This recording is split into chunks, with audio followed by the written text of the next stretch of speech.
Jaffna fort. और यहाँ पे एंट्रेंस फी है सार्क कंट्रीज़ के लिए 300 समथिंग LKR। और ये जो फोर्ट है ये एक दूसरा बड़ा फोर्ट है श्रीलंका में।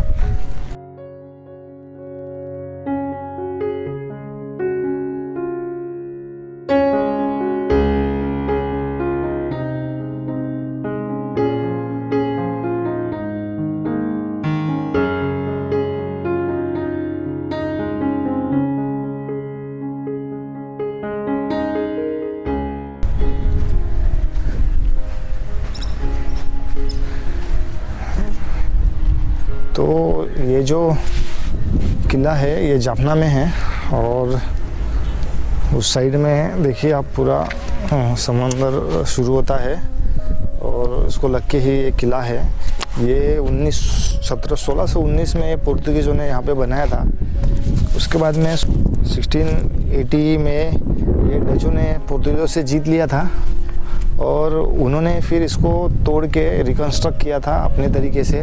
तो ये स्टार के जैसा बनाया हुआ है।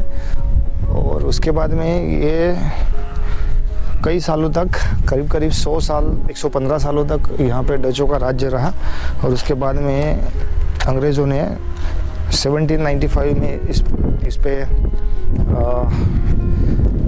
कब्जा किया था। और तब से फिर ये 1948 तक ये अंग्रेज़ों में जो के रूल में रहा। तो ये पहले काफ़ी अच्छा था और लेकिन जो श्रीलंकन सिविल वार हुआ है, श्रीलंकन सिविल वार में इसको बहुत नुकसान पहुंचाया गया। और यहाँ से एक उस समय में सिविल वार के समय यहाँ से एक ख़तरनाक रेस्क्यू ऑपरेशन को भी अंजाम दिया गया था श्रीलंकन आर्मी की ओर से। ये किला जो है अंदर से पूरी तरह से ध्वस्त है। यहाँ तक कि यहाँ की जो ईंटें और पत्थर है वो भी लोगों ने अपने घर बनाने के लिए लेके गए थे। देखिए ये बड़ी बड़ी दीवारें हैं टूटी हुई है। यहाँ ये वार जोन था, ये भी वार जोन था। तो यहाँ पे भी बहुत दिक्कत थी और बॉम्बिंग शेलिंग सब यहाँ पे होता था। अभी श्रीलंकन गवर्नमेंट ने इसको रिकन्स्ट्रक्ट करने के लिए शुरू किया है प्रोग्राम। तो पर इतनी हानि पहुंच चुकी है यहाँ पे कि ये इसको फिर से बनाना भी आसान नहीं होगा। कुछ भी नहीं बचा है। देखिए सारी बिल्डिंगें हैं।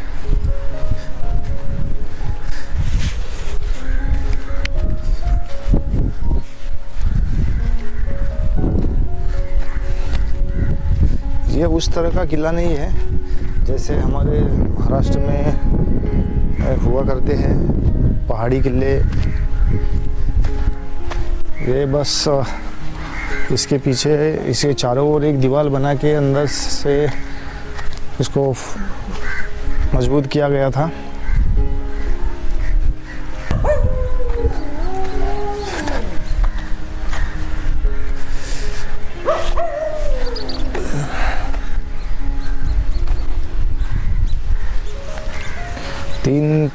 तीन सल्तनतों ने, तीन बाहरी सल्तनतों ने एक किले पे राज किया है और एक श्रीलंकन गवर्नमेंट के अंदर में अभी आया है। इंडिपेंडेंस मिला श्रीलंका को 1948 में। ये तब से फिर ये श्रीलंकन रूल में आया है। पर यहाँ पे LTTE का प्रभाव ज़्यादा था। 1995 में फिर से ये श्रीलंकन आर्मी ने इसको परचेज़ किया था। और ये पूरा इलाका जो है ये 55 एकड़ का इलाका है।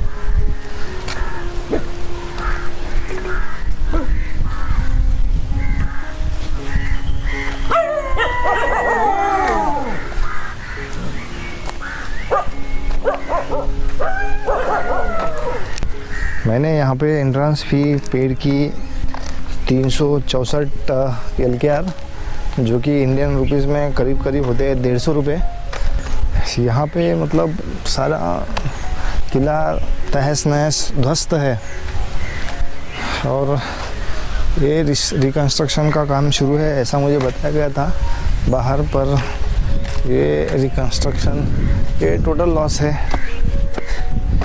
ये जो फोर्ट है ये टोटल लॉस में जाएगा ऐसा मुझे लगता है, क्योंकि इसको रिकंस्ट्रक्ट नहीं किया जा सकता। इतनी तबाही यहाँ पर मची हुई थी। तो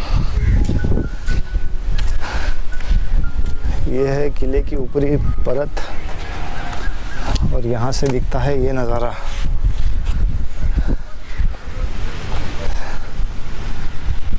वो रास्ता बनाया गया है समंदर से, सीधा जाता है वो उस तरफ। और ये सिर्फ बाहरी जो दीवारें हैं वही बची हुई है, बाकी कुछ भी बचा नहीं है यहाँ पर।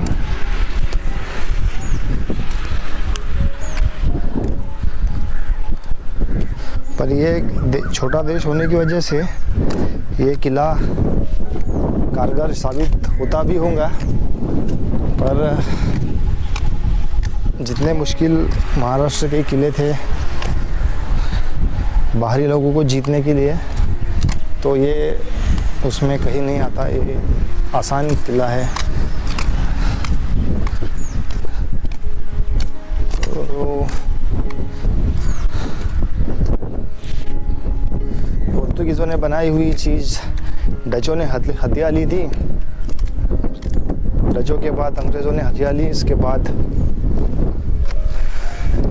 यहाँ पे सिविल वार शुरू हुआ और रही सही कसर फिर उस सिविल वार ने पूरी कर दी इसको तबाह करने में।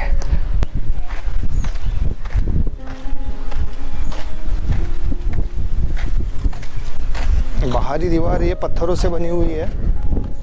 ये पत्थर भी लोगों ने निकाल के ले गए थे सिविल वार के समय अपने घर बनाने के लिए। ये वाली ईंटें थी यहाँ की, ये भी सारी ले गए थे लोग। बहुत सारी अंदर बहुत बड़ा कंस्ट्रक्शन था, महल थे, सब तोड़े गए और अभी खाली खंडर पड़े हैं। अवशेष बस शिल्लक है इस वास्तु के। और हम आए हैं यहाँ पर इसको देखने, अवशेषों को, ताकि इससे कुछ सबक ले सके। सबक ये होता है कि बड़े बड़े राजाओं के बड़े बड़े राज्य और बड़े बड़े किले वक्त की आंधी में बह गए,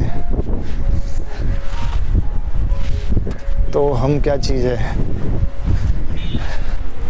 तो अभी जो स्टाइल दिख रही है ये किले के कंस्ट्रक्शन की वो है डच स्टाइल। पोर्तुगीज़ों ने बनाई हुई वास्तु पूरी तोड़ मरोड़ करके रख दी थी डचों ने। और एज यूजुअल अंग्रेज़ों ने हासिल करने के बाद उन्होंने कुछ नहीं किया, खाली इसका इस्तेमाल किया श्रीलंका पे राज करने के लिए। यह है जाफना का किला। बहुत उत्सुकता थी ये किले को देखने की। मुझे लगा था कि अंदर कुछ बचा होगा देखने लायक। बहुत ही पक्का कंस्ट्रक्शन था, फिर भी टूट गया। आप इसमें का एक कतरा भी नहीं निकाल सकते हो, इतना मजबूत है, फिर भी टूट गया। इससे आप समझ सकते हो कि वक्त कितना ताकतवर होता है, ऐसी ऐसी चीज़ों को तोड़ डालता है।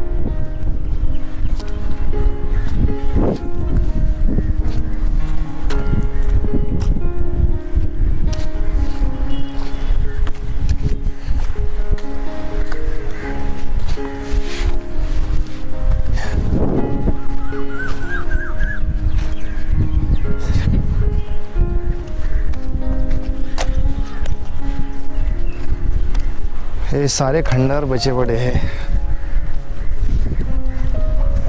एक ज़माना था, रहा होगा, जब इनकी रखवाली के लिए हज़ारों सैनिक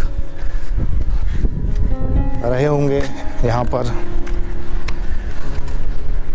और आज ये लावारिस पड़े हैं। कई लोग यहाँ लूट के लेके गए, कुछ पड़े हैं, बचे हैं।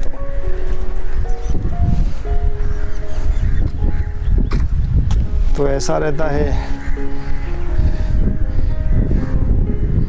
ये हमको बता रहा है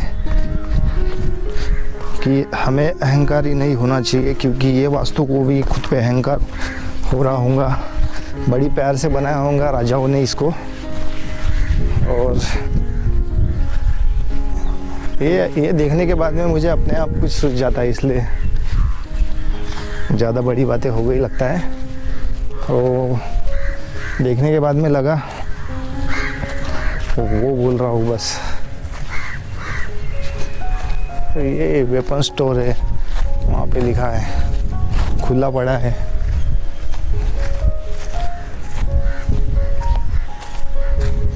खुद ही उड़ गया लगता है वेपन से।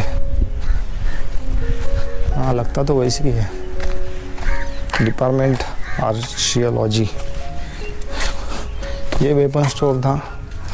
ये इतना मजबूत है कि आप सोच नहीं सकते, एक खरोच तक नहीं निकल सकती, आप एक पत्थर नहीं निकाल सकते, इतना मजबूत है। इतनी मजबूत दीवार ये जो गिर गई है, तो ज़रूर यहाँ पे इसने ही खुद को उड़ा दिया होगा। इसने, ये जो वेपन स्टोर है, ये वेपन स्टोर ने ही खुद को उड़ा दिया होगा, इसलिए वो इतना मजबूत दीवार टूटा हुआ दिख रहा है। तो यहाँ पे तब अंधाधुंध डीजे बजा होगा, बमों का, गोलियों का। तो इस वजह से अभी ये सब हाल है यहाँ का।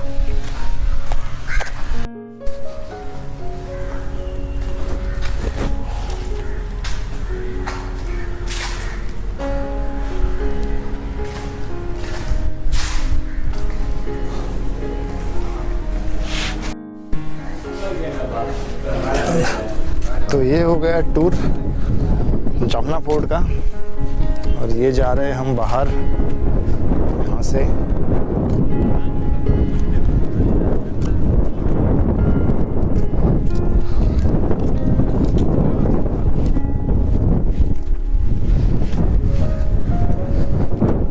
आज जाफना के उस साइड में जाना हुआ, और इस साइड में भी। ये पास में ही है, मेरे हॉस्टल से 1.5-2 किलोमीटर के डिस्टेंस पे है।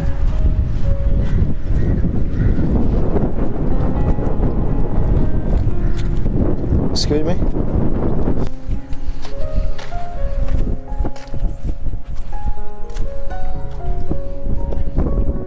आप यहाँ पे आ सकते हो, 150 रुपये देने में कोई दिक्कत नहीं है। ये हिस्टोरिकल प्लेस है, तो आपको अगर इंटरेस्ट हो तो यहाँ पे आ सकते हो आप। सार्क कंट्री के सिटीजन के लिए कंसेशन है यहाँ पर। आप इंडियन रुपीज़ में 150 रुपये होते हैं, 364 रुपये समथिंग देते हैं। बाकी अदर देशों के लिए अपार्ट फ्रॉम सार्क तो ये ज़्यादा है। सो अभी निकलते हैं यहाँ से, अपने हॉस्टल के लिए आराम करते हैं। आज बहुत ज़्यादा घूम के हो गया है। थोड़ा इस साइड का भी राउंड मार लेते हैं। ये एक अच्छा सीन दिख रहा है समंदर के किनारे पे वाला। तो फोर्ट की बनावट बहुत अच्छी है, और बाहरी हिस्सा जो है, बाहरी जो तटबंदी है, वो अभी भी जैसे कि वैसी कायम है। बाकी अंदर तो कुछ भी नहीं बचा है, पर अगर आप पूरा किले का लुक देखोगे, एरियल लुक, तो वो बहुत ही अच्छा आता है। वो स्टार की तरह का एक बनावट है उसकी, काफ़ी खूबसूरत है।